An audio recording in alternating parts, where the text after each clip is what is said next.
Welcome to Return on Insights, the show where candid conversations with bold founders and leaders spark actionable insights for your business. I'm David Lindover. And I'm Erin Abatangelo. Every week, we pull back the curtain with leaders who are scaling teams and shaping the future, sharing the insights that create impact far beyond the bottom line. Discover how high-performing companies build enduring cultures, inspire teams to think bigger, and turn vision into action. If you see storytelling as your strategic advantage, you are in the right place. Welcome to the Return on Insights podcast. I'm David Lindover, your host for today. Today, I'm pleased to introduce Kristin Dennewill, founder and CEO of Denamico, a trailblazing HubSpot CRM implementation expert specializing in complex mid-market IT and B2B projects. Kristin guides businesses in transforming founder-led cowboy sales approaches into scalable, process-driven systems that are aligned with strategic goals. Denamico's recognized HubSpot mastery and focus on change management help her clients achieve operational clarity and enhanced customer experiences.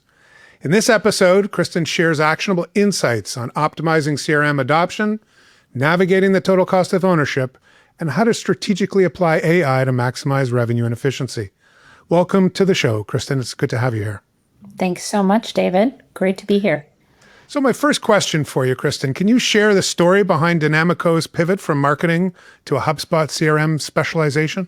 Sure. First of all, I'm going to start with the fact that Denamico's, the name of the company is based on the word dynamic to describe the pace of change in business when we started the business. And that is increasingly more true. As we all know, the pace of change has just accelerated since AI, has been more prevalent. And we decided we've been a HubSpot partner since 2014. And at the time, HubSpot really was only marketing automation software. So most of the partners in the space were all marketing agencies. But as the product has evolved, clients have needed other services to help them successfully use and adopt HubSpot. And so in 2017, as we started doing more and more Service Hub and CRM implementations along with the marketing services, we recognized the need that our clients needed a more technical consultant who also understood sales and service and things like that. And so that's how we evolved. Makes sense. So how does the founder-led cowboy sales approach become a bottleneck? And what's the solution to the bottleneck? Yeah, good question. I actually had this conversation with a prospect last week. He's the CEO of a very fast-growing $13 million business and, has hired some salespeople more or less successfully and is really wondering now, does he implement the CRM first and have all the processes defined, or does he hire the sales leader and then do that? And the conversation we had is,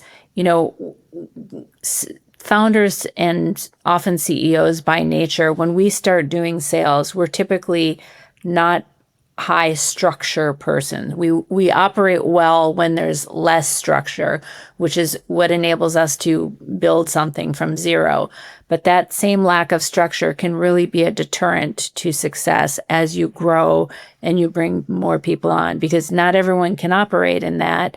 And the conversation I had with this guy last week was the more structure, it doesn't have to be super structured, but the more structure that we can create before you bring on a salesperson is going to enable that person to be more likely to be successful.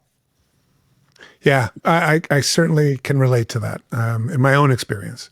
What complexities do mid-market companies encounter when implementing HubSpot, especially beyond the software costs themselves? Mm-hmm. So beyond the software costs, our number one KPI for was an implementation successful or not is user adoption. And so the larger the company, that could be harder potentially. But I think it's also reflective of the alignment at the highest level of the organization of why are we doing this? what are the most priorities? What do we need as a team to be able to say this is successful in order for us to, sorry, I actually had turned those off. What do we need as a team in order for us to say this has been successful? Because there's lots of competing priorities and competing needs with the CRM implementation, and you can't do everything. So that's what I'd say is probably the most difficult piece of that. And how we get around that is by starting at the beginning and saying, as a business, what are our business goals that are most important, so that those can be our North Star as we implement. And we have everybody has a finite budget, whether it's big or small. It's usually finite for this is how much we have to spend to get us live. But then ongoing, it's being cognizant of the fact that we're not going to have all the bells and whistles when we go live. So this is going to be ongoing, continuous improvement, and we need to treat it like, I call it a practice, like a yoga practice. That's a great suggestion. Having gone through CRM implementations myself, and for my customers, you're spot on. It's a continuous development process, and one, where it's step one, get certain, capabilities in place, step two, step three, and beyond. Moving on, how does your company structure its CRM implementations to ensure alignment with broader revenue and company experience goals? Mm-hmm. Customer experience goals, I should say. Good question. So we always start, even like in the sales process, we start with what are we trying to achieve here for the business? What is the potential outcomes that we could have? And what if you didn't do the CRM implementation? Is that going to hinder us from, if it's not going to be problematic to not have that, we probably haven't yet figured out why it's so important. Right. And then I think during the implementation, so being clear on those, like what are those North Star things that are, where's the return on this investment going to come from? And then secondly, we structure our implementation teams because we work mostly with complex implementations, meaning there's multiple teams, multiple HubSpot hubs that we're implementing. We're often integrating the system with a ERP system or other types of software that is sometimes even like custom apps or platforms that company uses for their own, to run their services. We have we call it a pod approach. So in the past, HubSpot was simple enough that you could have like a HubSpot consultant lead implementations and they could be successful. But as the platform has grown, the clients who are using the platform have grown and gotten more complex. We take a team approach. So all of our implementations are led by an implementation manager who's supported by HubSpot consultant, change management specialist, a technical consultant or solution architect. And so they'll be involved in different levels depending on the phase of the project, but it's a whole team working on that client's project to, increase the likelihood that it's successful. Makes a lot of sense, for sure. So can you share examples of how proper CRM processes have accelerated growth for, some of your clients? Yeah, for sure. I go back to like 5 big at the highest level benefits or outcomes of implementing a CRM and getting the value that you can out of a CRM. And one is revenue growth. So being aware, having a single source of truth for your customers and knowing where the cross-sell, upsell opportunities are, what's the cost of customer acquisition, knowing what the lifetime value is, just having the data there to be able to analyze and make conscious decisions of, where are we going to focus? Is this even profitable for us? Things like that. So that's one. Secondly is operational efficiency, because CRMs today are not just a catalog of all of your customers. It's also, there's so much automation available. This is even pre-AI. And now with AI, it's just like leveled up. To do the manual rote work that people don't need to do. So that accelerates operational efficiency. So We have a couple of clients. A good example is a client that automated they were a business broker. And so in order for them to, if you as a buyer are interested in a business listing on their website, you would have to submit paperwork, to sign an NDA, make sure you're a qualified buyer. We automated that whole process. So instead of them the buyer waiting a week to submit all of that, get it all approved and back, sent back, it's all online and it's pretty much immediate that it happens. So it really improves your customer experience. And that saves potentially, hundreds of hours in a month of processing that, depending on the size of the business.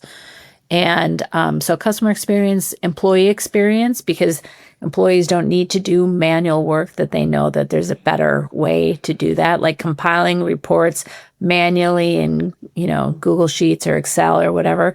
That's not necessary when you're using a CRM like you can. And then the fifth one is cross-functional alignment. Just because everybody's using the same system and has the same data, the right hand knows what the left hand is doing. Absolutely. Good examples. So you mentioned AI, so we'll transition to AI. How is it beginning, from your vantage point, of course, to influence sales and marketing processes in mid-market IT companies? So your customers, how are you seeing them use it within their organizations, and how is it influencing the processes? Yeah. What I think initially there's, quite a few companies that are starting to test agents. So for prospecting or customer agents. And I think that's a great use case. Another less formalized way, but powerful nonetheless, that we've seen, in fact, our team was doing it recently, is using ChatGPT as a team to analyze our current ICP buyers' journeys, and then using ChatGPT to take what we have and bring in real life experts via ChatGPT, like published authors who talk on these topics and things like that, and help us identify the gaps or areas where our buyer journey might have changed. And one thing that I'm thinking about increasingly, or we're thinking about increasingly in our own company, but it's true for clients as well, is instead of thinking just in terms of verticals, also think of in terms of mindset of your buyers and where they are in the buyer's journey and how their minds, I often talk too about CRM maturity. That influences a lot how much we can help a client, and what's going to be most useful is their maturity level in terms of using the CRM. And I think that influences mindset as well. Very good insights. Thank you. Common pitfalls. What are they? What are businesses facing when they adopt AI, and how can they transform from what I see as tactical to a more strategic use of AI? And I know this is a question that a lot of people are struggling with right now. Yeah, for sure. So we have, if I take our company, for example, everybody's using AI right now. We are Google Shop. Everyone uses Notebook LM for compiling and, analyzing certain certain documentation or whatever. There's lots of different one-off. And I think that's true in most companies. Most people are using AI to some level.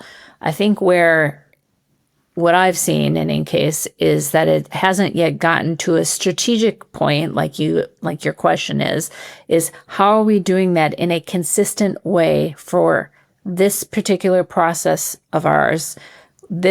We're going to have AI do this certain piece of it. That requires more strategic analysis of the processes, and where is there friction and where are the opportunities for us and things like that. And I think that in order to get to that, it really requires leaders of companies to understand AI and not necessarily solve for how are we going to do that, but where are we going to do that, and make sure that it's the expectation that we have to incorporate AI. We can't be competitive if we're not. And putting, maybe what is the framework for what's good enough, and be open to testing, because there's the pace of change, back to that, is so rapid right now.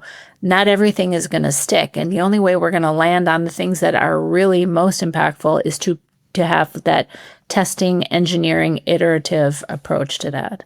But I think leadership has to get involved so that it's done in a strategic way. So do you find that conversation coming up now when you're doing your discovery with leaders in these mid-market companies who are contemplating a HubSpot implementation? Are they bringing that forward, or is it still you pushing that message?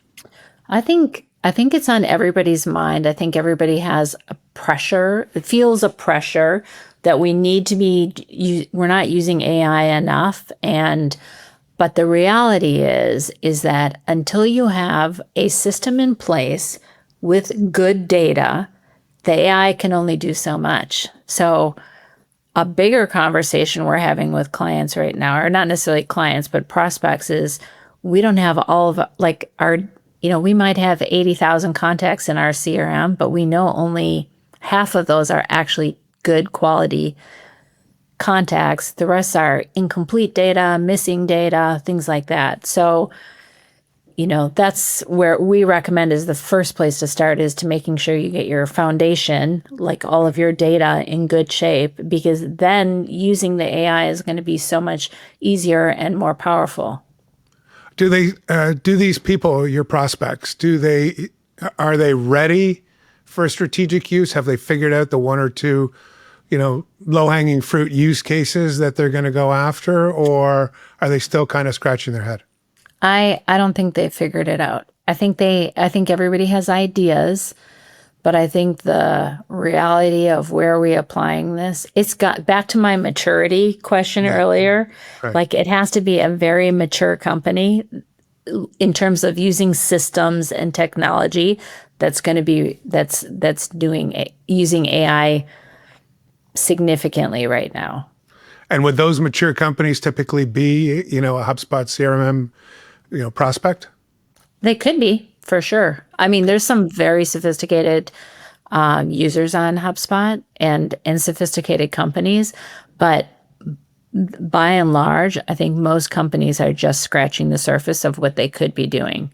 Yeah. Back to treating your CRM like a practice of it's part of your continuous growth plan, is to get better and better and more mature, not only with user adoption, but also using all the functionality that's available. And you're not going to use functionality just to use it unless it leads to a better outcome, a better business outcome, and more return. But it has all of that potential if you're intentional about trying to continuously improve and grow. It's a good message. My last question, what advice would you give to IT business leaders who are preparing to adopt CRM and AI technologies effectively? That's a wide open question, but if you could narrow it down to one or two pieces of advice or insights, and I think you touched on the continuous improvement piece as a good insight. Yeah. Okay. I love this question. You teed me up quite well, unknowingly, because we've done a lot of analysis on this, and there's 4 pillars that we think about in terms of continuous growth and your CRM. And the first one is adoption. You have to have people using the system. Secondly is data quality. Thirdly is automation. So the automation makes everything better, but it's kind of irrelevant if you don't have user adoption and you don't have data quality. And then fourthly, it's alignment around, what's most important, how are we prioritizing, what is the desired outcome. So we've looked at our clients who have grown the most over the course of the last few years, and what are they doing differently? And it came down to those 4 things, which lead them to, which get them more momentum in their business when they're approaching each of those things or working on each of those 4 pillars. And when you do that, you become more mature in your CRM usage, which gives you more mature insights as well, getting you to a point where you have more predictability in revenue because you understand what those markers are. Great answer. Thank you so much, Kristin. Very insightful. I think our viewers are going to really learn a lot from this podcast, and I hope to speak to you again soon. Thanks so much, David.